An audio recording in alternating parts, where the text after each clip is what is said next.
19వ వచనం నుండి 47వ వచనం దాకా, అంటే అధ్యాయం చివరి దాకా, యోహాను సువార్త 5వ అధ్యాయము 19వ వచనం నుండి 47వ వచనం దాకా ఏమిటి అవుట్లైన్ ఏమిటి అంటే, యేసుక్రీస్తు చేసిన సవాలులు, యేసుక్రీస్తు చేసిన సవాలులు కొన్ని ఉన్నాయి. 5వ అధ్యాయము 19వ వచనం నుండి 47వ వచనం దాకా ఆయన కొన్ని సవాలులు చేశాడు. ఏమిటి ఆ సవాలులు అంటే, అందులో మొదటి సవాలు ఏమిటి అంటే 5వ అధ్యాయము 19 నుండి 23 దాకా మొదటి సవాలు ఏంటంటే, నేను దేవునితో సమానుణ్ణి అన్నాడు. నేను దేవునితో సమానమైన వ్యక్తిని అని ఆయన సవాలు చేశాడు. ఇది నేను చెప్పాను దాదాపుగా నవంబర్ నెలలో నేను ఇది చెప్పాను. అయితే ఇప్పుడు యేసుక్రీస్తు చేసిన రెండవ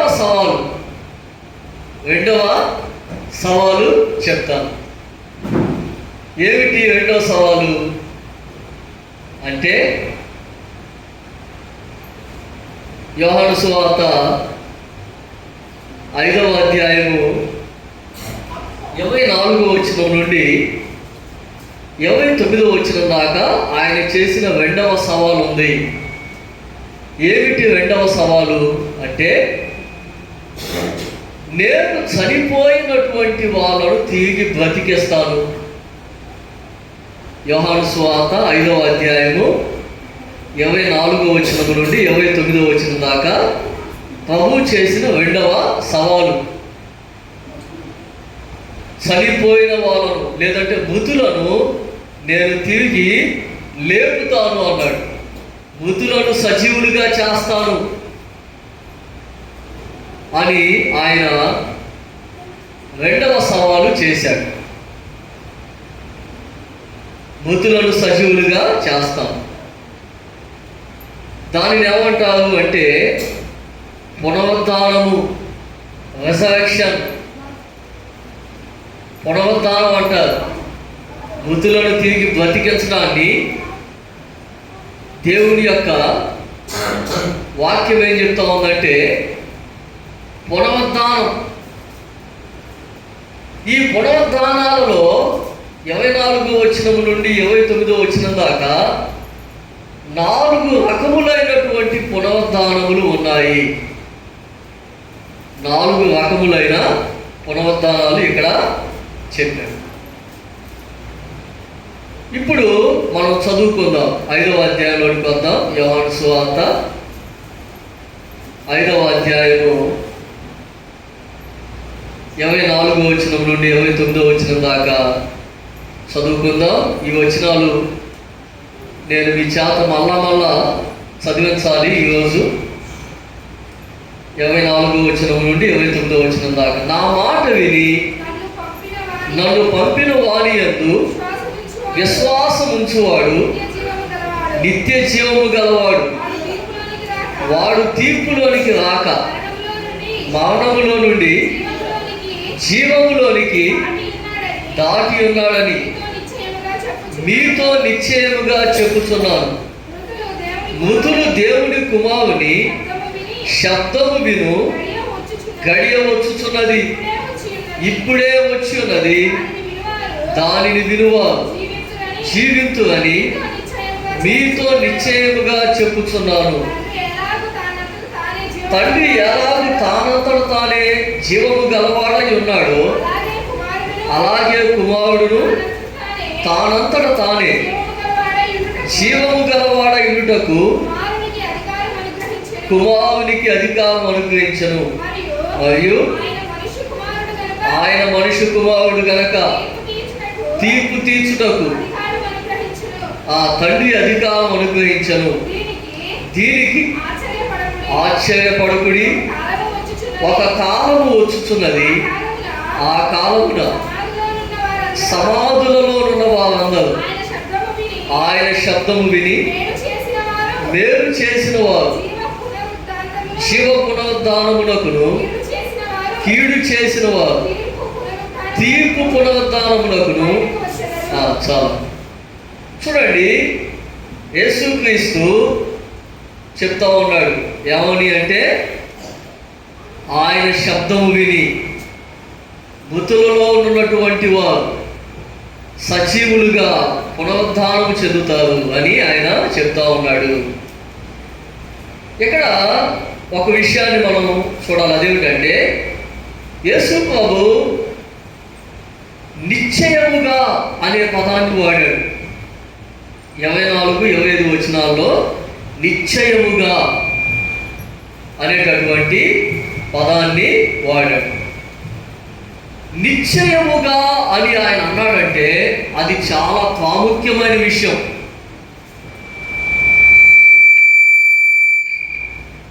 అది చాలా ప్రాముఖ్యమైనటువంటి విషయం. నిశ్చయముగా అంటే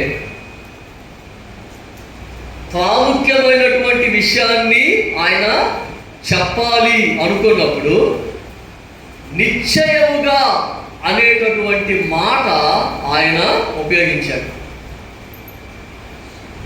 యోహాను సువార్త 5వ అధ్యాయం 19వ వచనంలో కూడా మనం 19 కాదు కానీ 24-25లో అన్నాడు ఏమని, నా మాట విని నన్ను పంపిన వాని యందు విశ్వాసముంచువాడు నిత్య జీవము గలవాడు, వాడు తీర్పులోనికి రాక మరణములో నుండి జీవములోనికి దాటి ఉన్నాడని మీతో నిశ్చయముగా చెప్పుచున్నాను. నిశ్చయముగా అనే పదం వాడాడు.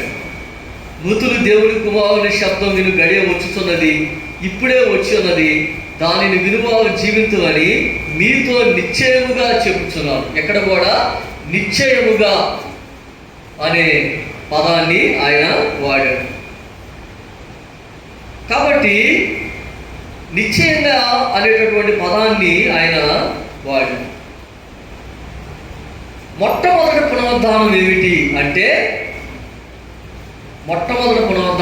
అంటే, యేసుక్రీస్తు చెప్పిన మొదటి పునరుద్ధానం ఏమిటంటే, పాపములో చనిపోయినటువంటి వ్యక్తి జీవములోనికి రావటం. పాపములో చనిపోయిన వ్యక్తి జీవములోనికి రావటం. ఎఫెసీయులకు రాసిన పత్రిక 2వ అధ్యాయము 1వ వచనం, 2:1 మీ అపరాధముల చేతను పాపముల చేతను మీరు చచ్చిన వారై ఉండగా ఆయన మిమ్మల్ని క్రీస్తుతో కూడా బ్రతికించను. చూడండి, ఇక్కడ చెప్తా ఉన్నాడు ఏమనంటే, అపరాధముల చేత పాపముల చేత చచ్చిపోయినటువంటి స్థితిలో ఒకప్పుడు మనం ఉన్నాం. యేసుక్రీస్తుని నమ్మకముందు మనము అపరాధముల చేతను పాపముల చేతను చచ్చిపోయిన స్థితిలో ఉన్నాం. అంటే ఒక మాటలో చెప్పాలంటే, నేను చాలాసార్లు చెప్పాను, మళ్ళా జ్ఞాపకం చేస్తాను ఆ మాట. అదేమిటంటే, ఈ లోకంలో ఒక చిన్న బిడ్డ, అప్పుడే ఒక చిన్న బిడ్డ పుట్టాడు అనుకోండి, ఒక చిన్న బిడ్డ జన్మించాడు అనుకోండి. జన్మించినటువంటి ఆ యొక్క చిన్న బిడ్డలో ప్రాణం ఉంటుంది, అతనికి దేహం కూడా ఉంటుంది. కానీ అతని లోపల ఉన్నటువంటి ఆత్మ కూడా ఉండిద్ది. కానీ అతని లోపల ఉన్నటువంటి ఆత్మ చనిపోయిన స్థితిలో ఉండిద్ది, చనిపోయిన స్థితిలో ఉంటుంది, జీవము లేని స్థితిలో ఉంటుంది. ఎప్పుడైతే ఆ పిల్లవాడు ఎదిగి పెద్దవాడయి తన పాపముల విషయమై పశ్చాత్తాపడి యేసుక్రీస్తుని సొంత రక్షకునిగా అంగీకరిస్తాడో, అప్పుడు దేవుని యొక్క జీవం అనేది అతనిలోనికి ప్రవేశించి అతను లోపల ఉన్నటువంటి ఆత్మ బ్రతుకుతుంది. అదే అంటున్నాడు ఇక్కడ పౌలు, మీరు మీ అపరాధముల చేత పాపముల చేత చచ్చిన వారై ఉండగా, అంటే మన లోపల ఉన్నటువంటి ఆత్మ చచ్చిపోయినటువంటి స్థితిలో ఉన్నది. చనిపోయిన స్థితిలో ఉన్నది. ఎప్పుడు? యేసుక్రీస్తుని నమ్మకముందు. యేసుక్రీస్తుని నమ్మకము. అయితే ఎప్పుడైతే మనము యేసుక్రీస్తుని సొంత రక్షకునిగా అంగీకరించామో అప్పుడు మన ఆత్మలోనికి జీవం వచ్చి ఆత్మ బ్రతికింపబడి ఆత్మకి దేవునికి మధ్య సంబంధము, సహవాసము అనేది ప్రారంభమవుతుంది. సంబంధం, సహవాసం స్టార్ట్ అయింది. కాబట్టి యేసు ప్రభు చెప్తా ఉన్నాడు, ఏమనంటే ఆయన ఏం చేస్తాడు అంటే చనిపోయిన స్థితిలో ఉన్నటువంటి మన ఆత్మని బ్రతికి జీవింపజేస్తాడు.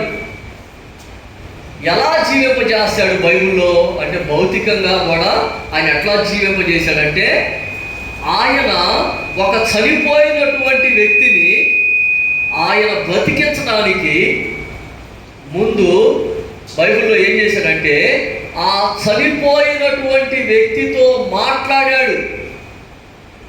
చనిపోయినటువంటి శవంతో మాట్లాడాడు బైబిల్లో. ఉదాహరణకి మనం చూస్తే లూకా సువార్తలోనికి వద్దాం. లూకా సువార్త 7వ అధ్యాయం 11వ వచనం నుంచి చదువుకుందాం. వెంటనే ఆయన నా ఈయనను ఒక ఊరికి వెళ్ళుచుండగా ఆయన శిష్యులను బహుజన సమూహమును ఆయనతో కూడా వెళ్ళుచుండిది. ఆయన ఆ ఊరి గవిని యొద్దకు వచ్చినప్పుడు చనిపోయిన ఒకడు వెలుపలకి మోసుకొని పోబడుచుండెను. అతని తల్లికి అతడు ఒక్కడే కుమారుడు, ఆమె విధవరాలు. ఆ ఊరి జనులు అనేకులు ఆమెతో కూడా ఉండిరి. ప్రభు ఆమెను చూచి ఆమె యందు కనికరపడి ఏడవద్దని ఆమెతో చెప్పి దగ్గరకు వచ్చి పాడెను ముట్టగా మోయుచున్న వారు నిలిచి, ఆయన చిన్నవాడా లెమ్మని నీతో చెప్పుచున్నాను అనగా ఆ చనిపోయిన వాడు లేచి కూర్చుండి మాట్లాడసాగాను. ఆయన అతనిని అతని తల్లికి అప్పగించాను. సార్ చూడండి 14వ వచనంలో ఆయన చిన్నవాడా లెమ్మని నేను నీతో చెబుతున్నాను అన్నాడు. శవంతో మాట్లాడాడు. చిన్నవాడా లెమ్మని నేను నీతో చెప్పుచున్నాను. శవంతో మాట్లాడాడు. మాట్లాడినాక ఆయన ఆ చనిపోయినటువంటి ఆ వ్యక్తిని బ్రతికించాడు. అంటే దేవుని యొక్క మాట సజీవమైనది. దేవుని యొక్క మాట బలమైనది, శక్తివంతమైనది. దేవుని యొక్క మాటలో శక్తి ఉన్నది. దేవుని యొక్క మాట సజీవమైనది. అదేం చేస్తుందంటే చనిపోయినటువంటి ఆత్మను బ్రతికిస్తుంది. నువ్వు ఎవరికైనా దేవుని మాటలు చెప్పావనుకో, ఆ మాటలు ఒకనాటికి కాకపోయినా ఖచ్చితంగా ఒక దినాన ఫలిస్తాయి, కొన్ని దినాలకి ఫలిస్తాయి. నువ్వు దేవుడి యొక్క మాటలు చెప్పినాక నువ్వేం చేయాలంటే ఆ వ్యక్తి కోసం నువ్వు ప్రార్థన చేయాలి. ఏ వ్యక్తికైతే సువార్త చెప్పావో ఆ సువార్త చెప్పినటువంటి వ్యక్తి కోసం నువ్వు ప్రార్థన చేయాలి. అలా నీవు ప్రార్థన చేసినప్పుడు నీవు చెప్పినటువంటి దేవుని మాటలు అవి నీ మాటలు కాదు, అవి దేవుని యొక్క మాటలు కాబట్టి, ఆ మాటలో జీవం ఉంది కాబట్టి, ఆ మాటలు శక్తివంతమైనవి కాబట్టి, ఆ మాటలు ఏం చేస్తాయంటే ఒక దినాన నువ్వు ఎవరికైతే చెప్పావో ఆ వ్యక్తిలో జీవాన్ని కలగజేస్తాయి. ఆ వ్యక్తి, ఆ పాపములో ఉన్నటువంటి ఆ వ్యక్తి తన పాపముల నుండి విడిపించబడతాడు. ఇంకొక మాట కూడా మనం చూద్దాం. లూకాసు వార్తలోకి వద్దాం. లూకాసు వార్తలోని 8వ అధ్యాయం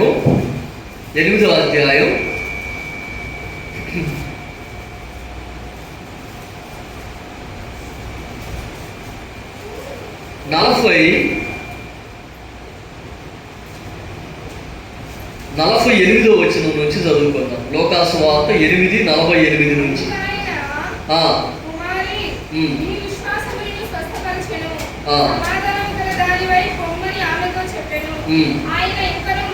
ఆయన ఇంకను మాట్లాడుచుండగా సమాజ మందిరపు అధికారి ఇంటి నుండి ఒకడు వచ్చి, నీ కుమార్తె చనిపోయినది, బోధకుడిని శ్రమ పెట్టవద్దని అతనితో చెప్పాను. యేసు ఆ మాట విని, భయపడవద్దు, నమ్మిక మాత్రం ఉంచుము, ఆమె స్వస్థపరచబడునని అతనితో చెప్పి.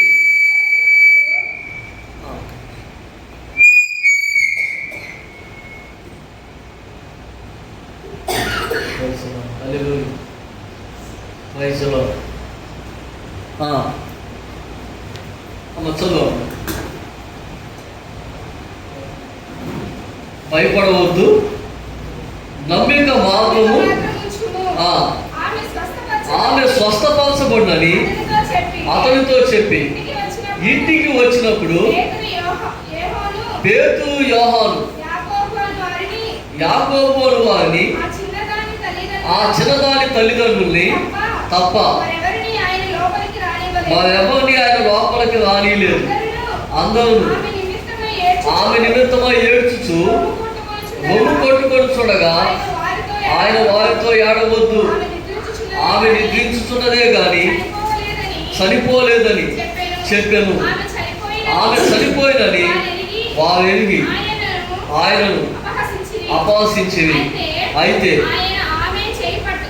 ఆయన ఆమె చేయి పట్టుకొని, చిన్నదానా లెమ్మని చెప్పగా ఆమె ప్రాణము తిరిగి వచ్చిన కనుక వెంటనే ఆమె లేచెను. అప్పుడు ఆయన ఆమెకు భోజనం పెట్టుడని ఆజ్ఞాపించెను. ఆమె తల్లిదండ్రులు విస్మయము నొందిరి. అంతటా ఆయన జరిగినది ఎవరితోనూ చెప్పవద్దని వారికి ఆజ్ఞాపించాను. చాలు. ఇక్కడ చనిపోయినటువంటి ఆ అమ్మాయితో యేసుక్రీస్తు మాట్లాడాడు. చిన్నదానా, లెమ్మని నేను నీతో చెప్పుచున్నాను అని యేసుక్రీస్తు ఆమెతో మాట్లాడాడు. ఆ శవంతో మాట్లాడాడు. ఆయన చనిపోయినటువంటి శవంతో మాట్లాడాడు. ఆయన మాట్లాడకుండా ఎవ్వరిని, ఆయన చనిపోయిన వాళ్ళని ఎవ్వరిని కూడా బైబిల్లో లేపలేదు. మాట్లాడినాకే లేపాడు. ఆయన మాటలో జీవం ఉన్నది. ఆయన మాట సజీవమైనది, శక్తివంతమైనది. చిన్నదానా లెమ్మని చెప్పగా ఆ అమ్మాయి యొక్క ప్రాణము తిరిగి వచ్చింది అని ఇక్కడ మనం చూస్తున్నాం. కాబట్టి దేవుని బిడ్డలారా, దేవుడి యొక్క మాటలో ఎంత శక్తి ఉంది అంటే చూడండి, మనం చూస్తూ ఉన్నాం ఆయన మాటలో ఎంతో శక్తి.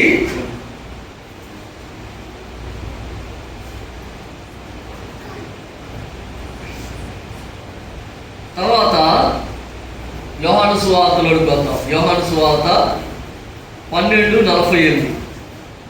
యోహాను సువార్త 12:48 వచ్చింది.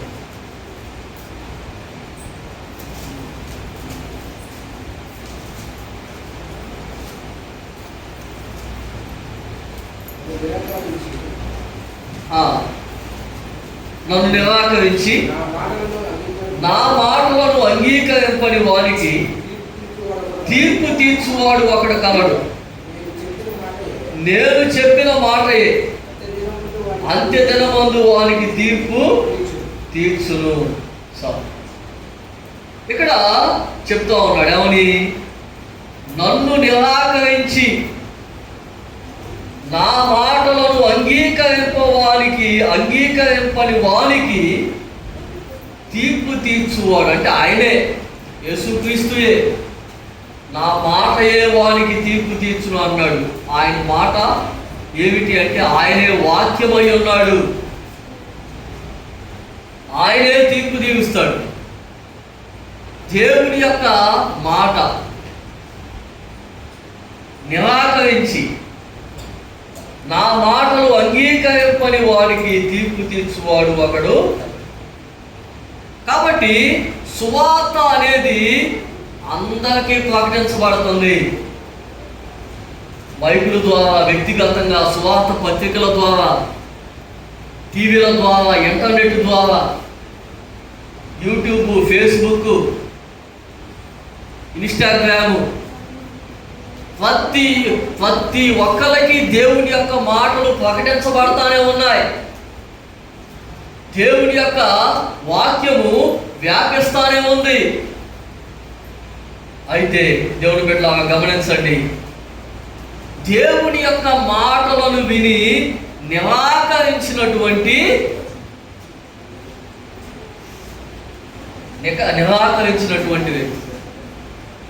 ఏమండి?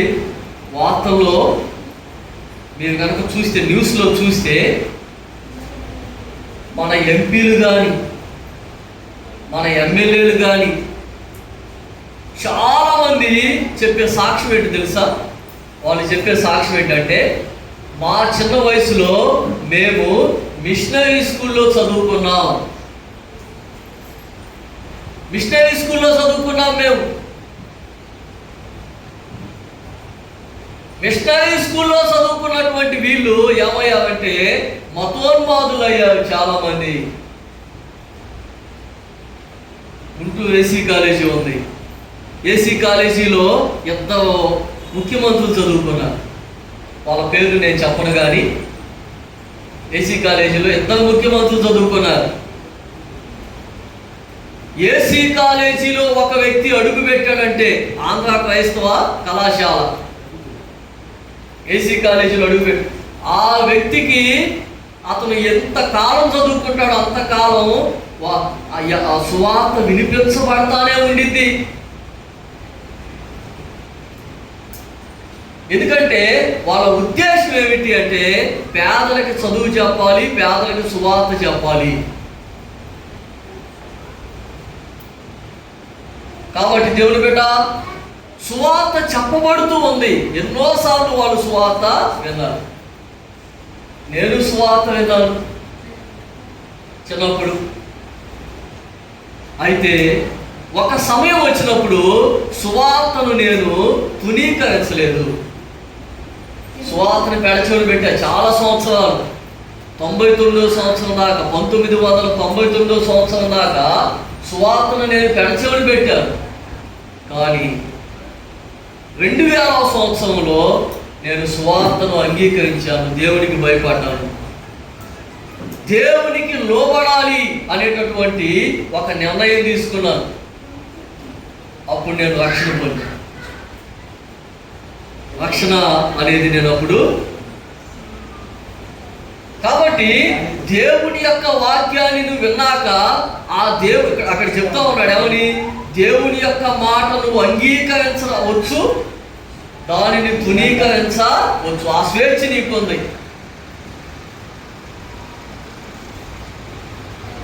ఆ స్వేచ్ఛ అనేది నీకు. అంగీకరించడానికి స్వేచ్ఛ ఉంది, దానిని తునీకరించడానికి కూడా నీకు స్వేచ్ఛ ఉంది. నీవు కనుక అంగీకరిస్తే నువ్వు రక్షించబడతావు.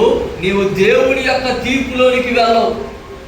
నువ్వు సువార్తను అంగీకరించకపోతే నువ్వు దేవుని తీర్పులోనికి వెళ్తావు. ధవల సింహాసనపు తీర్పులో నిలబడాల్సినటువంటి ఆ పరిస్థితి వస్తుంది.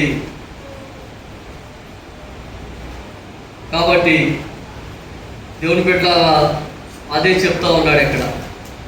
ఆ తర్వాత మొదటి పునరుద్ధానం ఏమిటంటే పాపములో ఉన్నటువంటి వ్యక్తి జీవములోనికి రావటం, పవిత్రునిగా మార్చబడటం, ఆధ్యాత్మికంగా బ్రతికింపబడటం మొదటి పునరుద్ధానం. ఇక రెండవ పునరుద్ధానం ఏమిటి అంటే యేసుక్రీస్తు యొక్క పునరుద్ధానము. యేసుక్రీస్తు యొక్క పునరుద్ధానం ఏమిటి అంటే ఆయన పునరుద్ధానం ఏమిటంటే ఆయన సిలువ వేయబడి సమాధి చేయబడి మూడో దినమున సమాధిలో నుండి ఆయన తిరిగి లేచుట.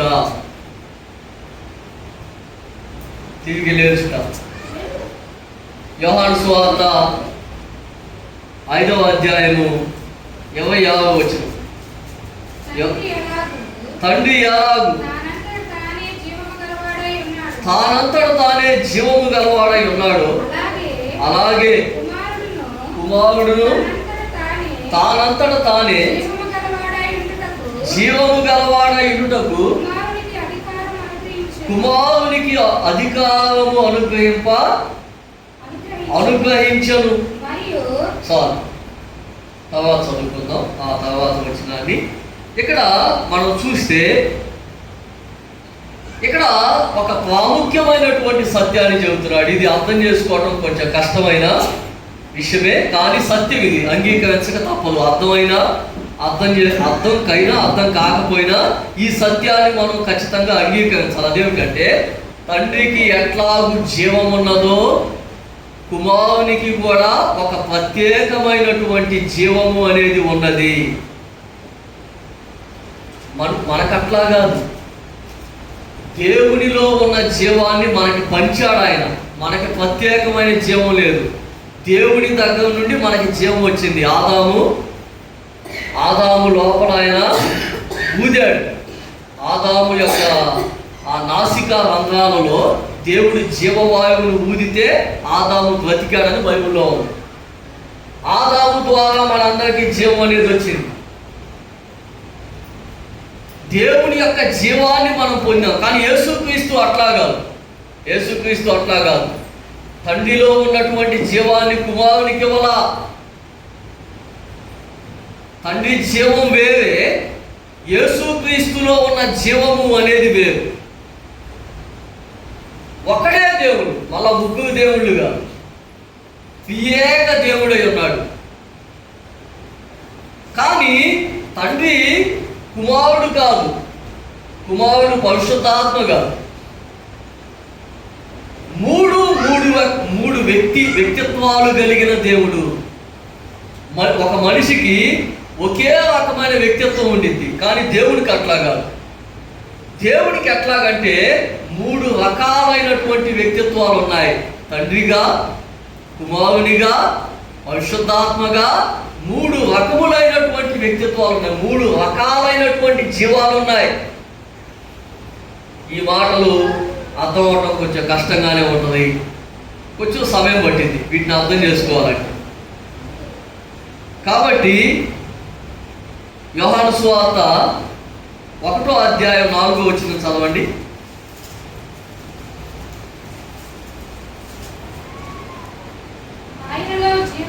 ఆయనలో జీవం ఉండెను, ఆ జీవము మనుషులకు వెలుగై ఉండెను. చూడండి 1వ వచనం, ఆదియందు వాక్యం ఉండెను, వాక్యము దేవుని యొద్ద ఉండెను, వాక్యము దేవుడై ఉండెను. చూడండి ఇక్కడ ఎంత స్పష్టంగా డివైడ్ చేసి మాట్లాడుతున్నాడో చూడండి.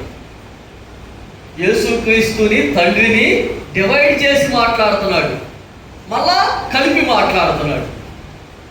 డివైడ్ చేసి మాట్లాడుతూనే మళ్ళా కలిపి మాట్లాడుతున్నాడు. ఆదియందు వాక్యం ఉండెను, ఆదియందు వాక్యము అంటే ఆదియందు వాక్యము అనగా యేసుక్రీస్తు ఉన్నాడు. ఆ యేసుక్రీస్తు ఎక్కడున్నాడు అంటే దేవుని యొద్ద ఉండెను. వాక్యము దేవుని యొద్ద ఉండెను అంటే యేసుక్రీస్తు దేవుని యొద్ద ఉండెను అన్నాడు. ఇప్పుడు మూడోదిగా ఏం చెబుతున్నాడంటే వాక్యము దేవుడై ఉండెను అంటున్నాడు. వాక్యము దేవుడై కలిపి మాట్లాడుతున్నాడు. మళ్ళా ముగ్గురిని కలిపి మాట్లాడుతూ ఉన్నాడు. కాబట్టి ఇది కొంత కన్ఫ్యూషన్ అయినా మరి ఇది సత్యము. ఇప్పుడు మనము ఒక మాటను చూడాలి. అదేమిటంటే అపోస్తులుల కార్యములు గ్రంథంలో కొత్త అపోస్తులుల కార్యములు 2వ అధ్యాయము 24వ వచనం. మరణము ఆయనను బంధించి ఉంచుట అసాధ్యము కనుక దేవుడు మరణ వేదనను తొలగించి ఆయన చూడండి, యేసుక్రీస్తుని మరణం బంధించి ఉంచలేదంటాడు. మనల్ని బంధించగలదు మరణం. మనం కనుక చనిపోయామనుకోండి, చనిపోతే మరణం మనల్ని బంధిస్తుంది. ఎప్పుడు దాకా అంటే ఆయన రెండవసారి ఈ భూమి మీదకి వచ్చి మనల్ని సజీవులుగా లేపేదాకా. అప్పుడు దాకా మన ఆత్మ ఎక్కడుండిద్దంటే పరదేశంలో ఉంటుంది. మన దేహము మట్టి అయిపోద్ది. కానీ యేసుక్రీస్తుని బంధించి ఉంచలేదు. అది మానవ వల్ల కాని పని అంట. అది మానవ వల్ల కాని పని. తర్వాత అపోస్తులుల కార్యాలు 3వ అధ్యాయం 15వ వచనం.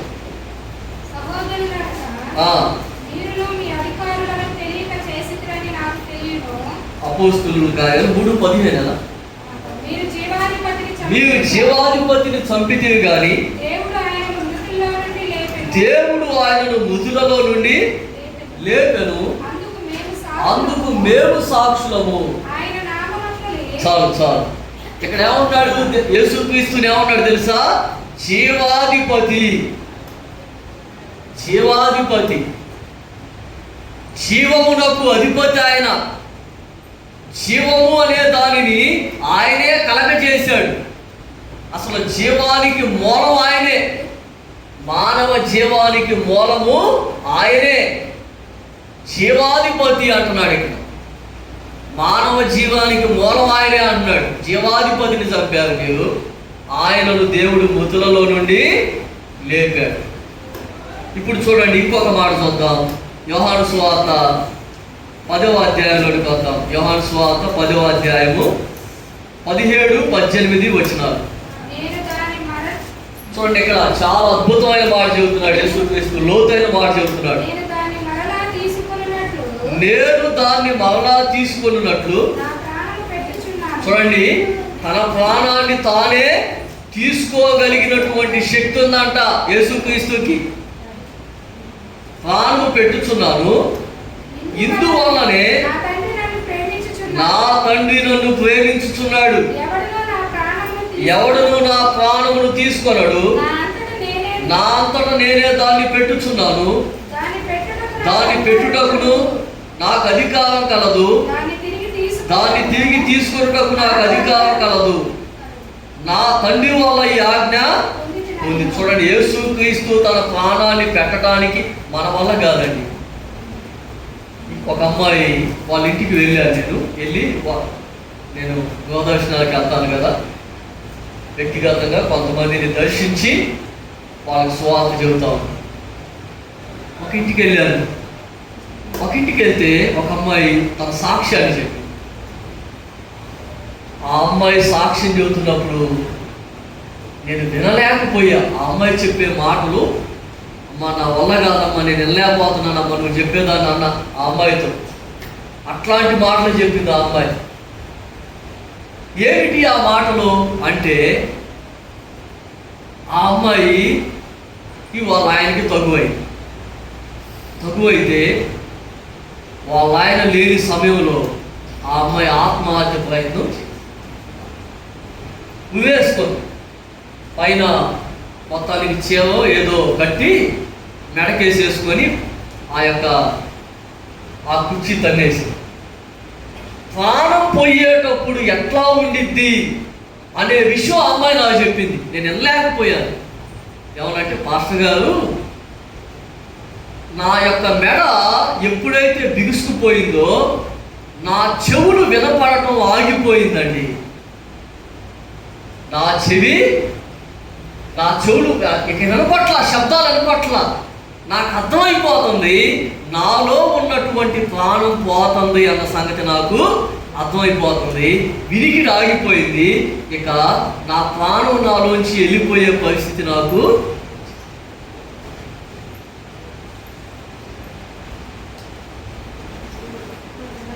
అమ్మాయి చెప్తాం, శబ్దం వినపట్లేదు, నా మాట ఆగిపోయింది, నా శ్వాస, నా గుండె ఆ కొట్టుకోవటం, శబ్దం అనేది ఆగిపోవటం, స్లో అయిపోవటం నాకు నా చెవులకు వినపడుతుంది.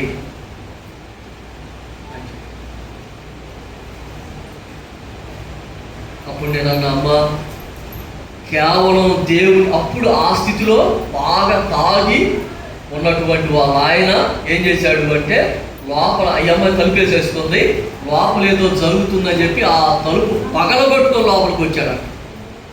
వచ్చి ఆ అమ్మాయిని లేపితే ప్రాణంతో ఉంది ఆ అమ్మాయి. కొద్ది నిమిషాలు, ఒక్క 2 నిమిషాలు ఉంటే తన ప్రాణం పోయేది. ఆ అమ్మాయి బతికింది, దేవుడు బతికించాడు. నేను చెప్పానమ్మా, జీవితంలో ఎప్పుడు ఇట్లాంటి బుద్ధిహీనమైన పని. నువ్వు చచ్చిపోతే ఎక్కడికి వెళ్తావో తెలుసా? నువ్వు నిత్య నరకానికి వెళ్ళిపోతావు. ఆత్మహత్య చేసుకుంటే నిత్య నరకానికి వెళ్ళిపోతావు నువ్వు. దేవుడు నీకు ప్రాణాన్ని ఇచ్చాడు. దేవుడు నీ ప్రాణాన్ని తీసుకునేదాకా నీవు ఎంత మాత్రము కూడా నీ ప్రాణాన్ని నువ్వు తీసుకోవటానికి నీకు అధికారం లేదు. అయితే యేసుక్రీస్తు చెబుతున్నాడు ఏమని? చూడండి, మన ప్రాణం పోయిందనుకోండి, మన ప్రాణాన్ని మళ్ళా మనం తిరిగి తీసుకోలేము. కానీ యేసుక్రీస్తు అట్లా కాదు, ఆయన ప్రాణం. అందుకే ఆయన సిలువలో ఉన్నప్పుడు ఏమంటాడు? చెప్పని మాట ఏమంటాడు తెలుసా? నా తండ్రి, నా ఆత్మను నీకు అప్పగించుకొనుచున్నాను అంటాడు. ఆ మాట అని అప్పుడు తన ప్రాణమును విడిచెను అనేటటువంటి పదం ఉంటుంది అక్కడ. ఆయన కనుక ఆ మాట అనలేదనుకో, యేసుక్రీస్తు నా తండ్రి, నా ఆత్మను నీ చేతికి అప్పగించుకొనుచున్నాను అని అనకపోతే ఆయన ప్రాణం పోదు. ఆయన ప్రాణం పోదు. ఆయన తన ప్రాణాన్ని పెడితేనే పోద్ది. ఆయనకై ఆయన అప్పగిస్తేనే పోయింది. మళ్ళా తన ప్రాణాన్ని తాను 3 దినాల తర్వాత తీసుకున్నాడు. ఆయన 3 దినముల తర్వాత మళ్ళా తన ప్రాణములు ఆయన తిరిగి తీసుకున్నాడు. అది ఏ మనుషునికి లేదు. ఆ యేసుక్రీస్తు ప్రభు ఒక్క ఆయనకే ఉంది. ప్రాణాన్ని పెట్టడానికి, ప్రాణాన్ని తీసుకోవటానికి ఆయనకి ఒక్కడికే ఉంది. అందుకే ఆయన గురించి చెప్తా ఉన్నారు అపోస్తలుల కార్యాలలో, జీవాధిపతి ఆయన. ప్రాణము పెట్టగలడు, ప్రాణాన్ని తీసుకోగలిగిన శక్తి కలిగిన వాడు ఆయన. జీవాధిపతి అని ఇక్కడ అది 2వ పునరుద్ధానము. మొదటి పునరుద్ధానం ఏమిటి? పాపి అయినటువంటి మనిషి పాపంలో చనిపోయిన వ్యక్తి లోనికి జీవం వచ్చి బ్రతికింపబడ్డ, పాపముల నుండి జీవం. రెండోది మరణము నుండి జీవం, యేసుక్రీస్తు యొక్క పునరుద్ధానం. ఇక మూడోది ఏమిటో తెలుసా? నీతిమంతుల పునరుద్ధానము. మూడోది ఏమిటి చెప్పండమ్మా? నీతిమంతుల పునరుద్ధానము. చూడండి, యోహాను సువార్త 5వ అధ్యాయంలోనికి వద్దాం. మళ్ళా మనం 5వ అధ్యాయం 29వ వచనం 2 భాగాలుగా చేసి మనం చదవాలి. మేలు చేసిన వారు జీవ పునరుద్ధానమునకును, కీడు చేసిన వారు తీర్పు పునరుద్ధానమునకును. ఏమండి, యోహాను సువార్త 29వ అధ్యాయాన్ని 2 భాగాలు చేయాలి మనం. మొదటి భాగం ఏమిటి అంటే, మేలు చేసిన వారు జీవ పునరుద్ధానమునకును. ఇది మొదటి భాగం. రెండో భాగం ఏమిటంటే, కీడు చేసిన వారు తీర్పు పునరుద్ధానమునకును బయటకు వచ్చేదరు. ఇదే మాట దానియేలు గ్రంథంలో కూడా ఉంది. దానియేలు గ్రంథం 12వ అధ్యాయం 2వ వచనం చదవండి. దానియేలు 12:2.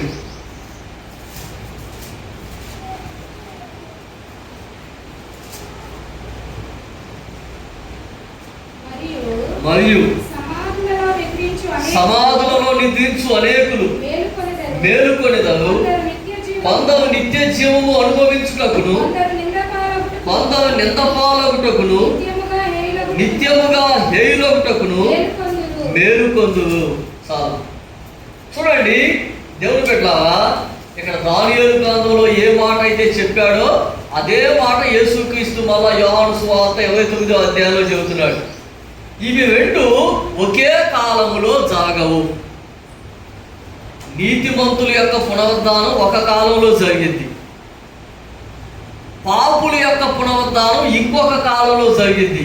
వచనం ఒకటే అయినా రెండు కాలాల్లో జరుగుతాయి, ఒకే కాలంలో జరగదు. నీతిమంతుల యొక్క పునరుద్ధానం ఎప్పుడు జరిగింది అంటే, చూడండి తెస్సలోనికీయులకు రాసిన మొదటి పత్రికలోకి వద్దాం. తెస్సలోనికీయులకు రాసిన మొదటి పత్రికలో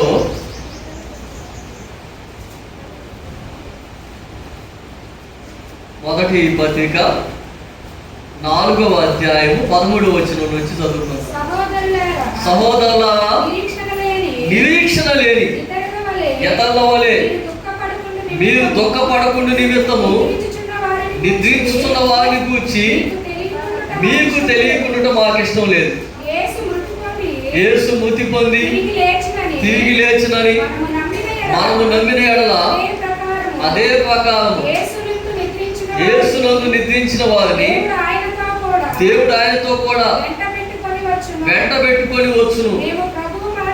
మేము ప్రభు మాటను బట్టి మీతో చెప్పున్నదేమనగా, ప్రభు రాకడ వరకు సజీవులమై నిలిచిండు మనము నిద్రించిన వారి కంటే ముందుగా ఆయన సన్నిధి చేరము.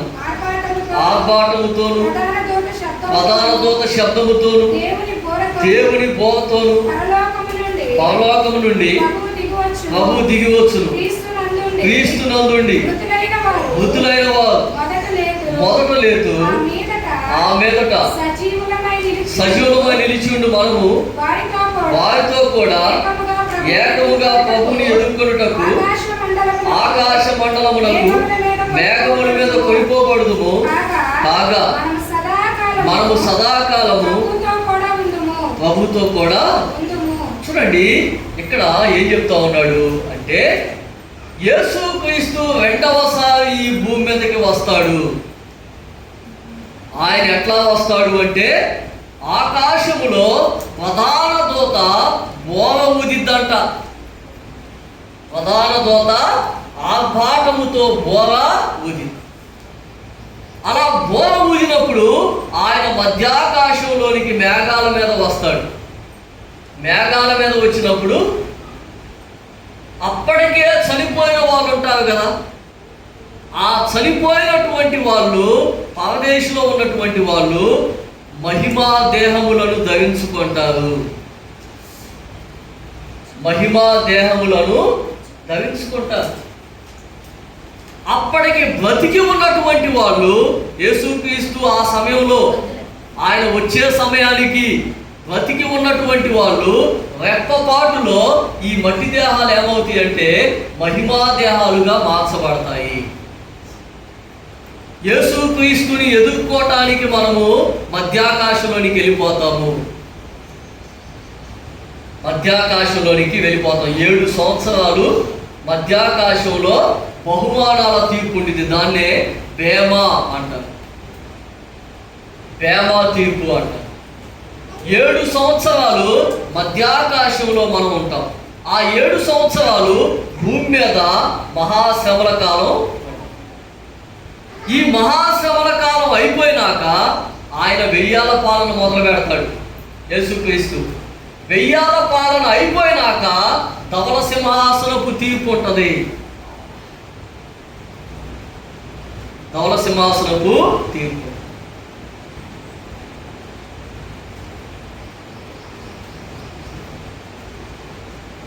చూడండి, ఒక మాట నేను మీకు చూపిస్తాను. ఇప్పుడు యోహాను సువార్త లోనికి వద్దాం. యోహాను సువార్త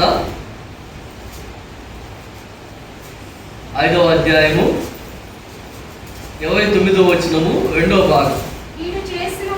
కీడు చేసిన వారు తీర్పు పునరుద్ధానమునకు బయటకు వచ్చేదవు. చాలు. ఇది ఎప్పుడు జరిగింది అంటే 1000 ఏళ్ల పాలన అయిపోయినాక దేవుడు ఏం చేస్తాడంటే ఈ జడ్జిమెంట్ సీటు మీద కూర్చుంటాడు. దీనినే ధవల సింహాసనపు తీర్పు అన్నారు. భూమి పుట్టింది మొదలుకొని అప్పటిదాకా ఎంతమంది అయితే దేవుని యొక్క మాటలను తునీకరించి అవిశ్వాసులుగా ఉంటారో, ఎంతమంది అయితే తమకు అనుగ్రహించబడినటువంటి ఆ రక్షణని కోల్పోతారో, వాళ్ళందరూ కూడా ఎక్కడికి వస్తారంటే ఈ ధవల సింహాసనపు తీర్పులోనికి వాళ్ళు వస్తారు. ధవల సింహాసనపు తీర్పులోనికి వస్తారు. చూద్దాం. చాలాసార్లు చదివించాను ఈ మాటలు, అయినా మళ్ళొకసారి మనం చూద్దాం. యోహాను ప్రకటన గ్రంథం 20వ అధ్యాయం 11వ వచనం నుంచి 15వ వచనం దాకా చదువుకుందాం. ప్రకటన గ్రంథం 20వ అధ్యాయము పక్క నిమిషం నేను కూడా చేస్తాను. 11వ వచనం నుంచి. మరియు ధవలమైన మహాసింహాసనమును దాని యందు ఆసీనుడై ఉన్న ఒకరిని చూచితిని. భూమి ఆకాశములు ఆయన సముఖము నుండి పారిపోయాను, వాటికి నిలువ చోటు కనపడకపోయాను. మరియు గొప్పవారేమి కొద్దివారేమి వృద్ధులైన వారందరూ ఆ సింహాసనం ఎదుట నిలవబడి చూచితిని. అప్పుడు గ్రంథములు విప్పబడిను, మరియు శివ గ్రంథములు వేరొక గ్రంథము విప్పబడిను. ఆ గ్రంథముల యందు రాయబడి ఉన్న వాటిని బట్టి తమ క్రియల చొప్పున మృతులు తీర్పు పొందినవి.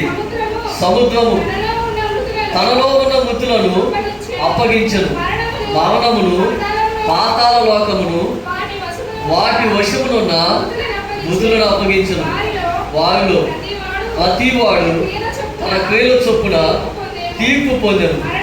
మరణమును మృతుల లోకమును అగ్నిగుండములో పడవేయబడెను. ఈ అగ్నిగుండము రెండవ మరణం. చూడండి, ఇక్కడ ఏమన్నాడు? మరణమును 14వ వచనంలో మృతుల లోకమును అగ్నిగుండములో పడవేయబడెను. ఏమిటి మృతుల లోకం అంటే? లోకాసువార్త 16వ అధ్యాయంలో కనబడిందే పాతాళము. ధనవంతుడు బాధపడతా ఉంటాడే, అదే మృతుల లోకం. ధనవంతుడు అంటే ఇప్పుడు యేసుక్రీస్తు యొక్క ఆ యొక్క తీర్పు, ధవల సింహాసనపు తీర్పు ముందు చచ్చిపోయినటువంటి వాళ్ళు. చూడండి, నేను చాలాసార్లు చెప్పాను, మళ్ళా ఒకసారి నేను మీకు జ్ఞాపకం చేస్తాను. అదేమిటంటే, ఒక వ్యక్తి చచ్చిపోయాడు అనుకోండి. ఒక వ్యక్తి చచ్చిపోతే ఆ వ్యక్తి దేవుణ్ణి నమ్ముకున్న వ్యక్తి అనుకోండి. దేవుణ్ణి నమ్ముకున్న వ్యక్తి అయితే ఆ వ్యక్తి యొక్క ఆత్మ ఎక్కడికి వెళ్ళిందంటే పరదేశికి వెళ్ళింది. ఒకవేళ దేవుణ్ణి నమ్మని వ్యక్తి అనుకోండి, అవిశ్వాసం అనుకోండి, పాపి అనుకోండి, రక్షణను కోల్పోయిన వ్యక్తి అనుకోండి, ఆ వ్యక్తి యొక్క ఆత్మ ఎక్కడికి వెళ్ళిందంటే పాతాళానికి వెళ్ళిపోతుంది. అంతేగాని మధ్యలో ఉండవు.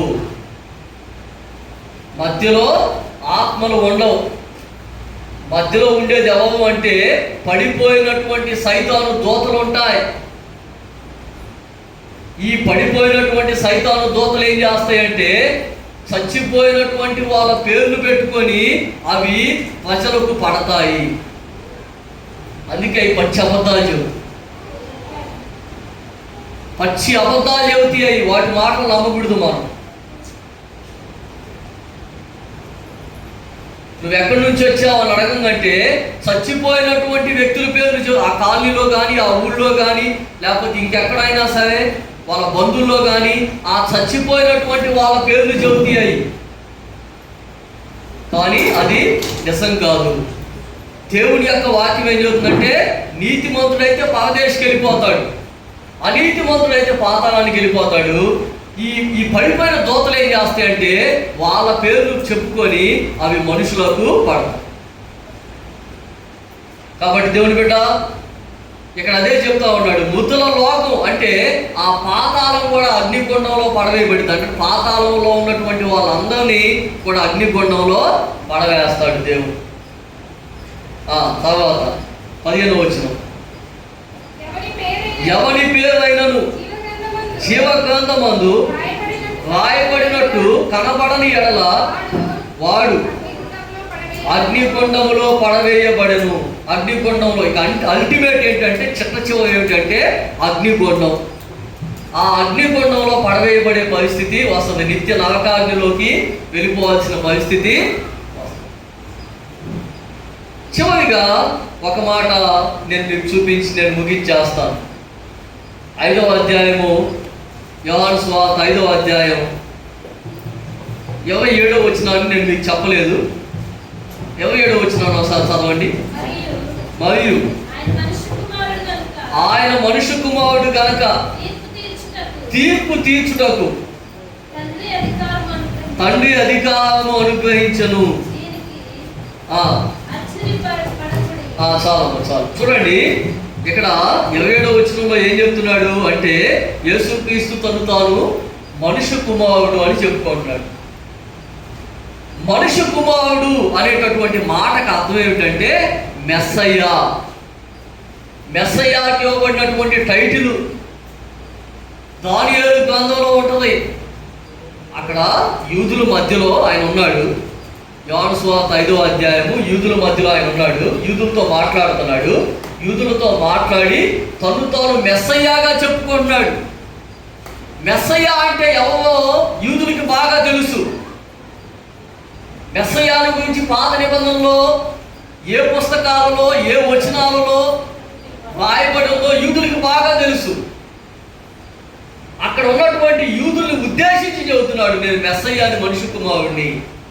దానియేలు గ్రంథం చివరిగా, దానియేలు గ్రంథం 7వ అధ్యాయం 13-14 వచనాలు.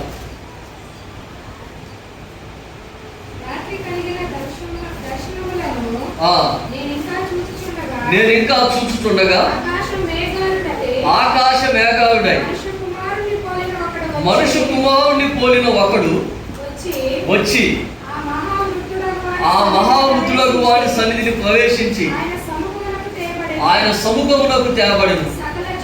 సకల జనులను, రాష్ట్రములను, ఆయా భాషలు మాట్లాడువారు ఆయన సేవించినట్లు ప్రభుత్వమును, మహిమయు, ఆధిపత్యమును ఆయనకి ఇయ్యబడెను.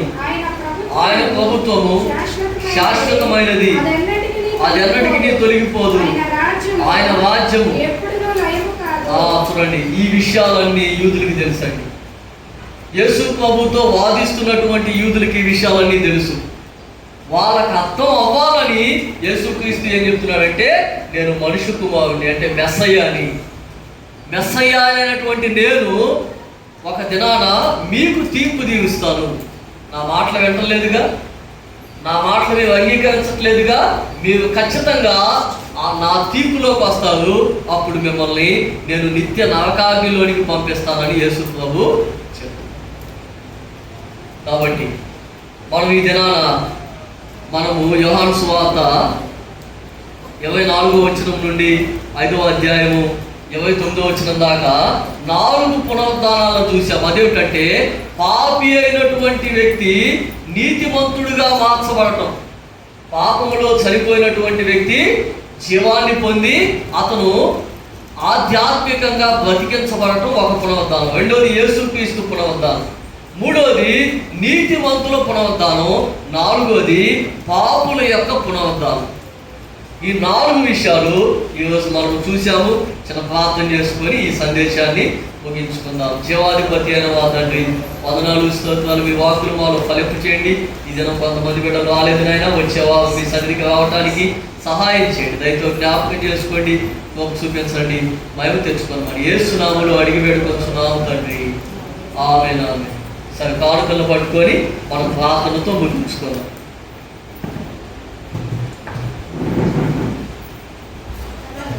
తీసేద్దాం.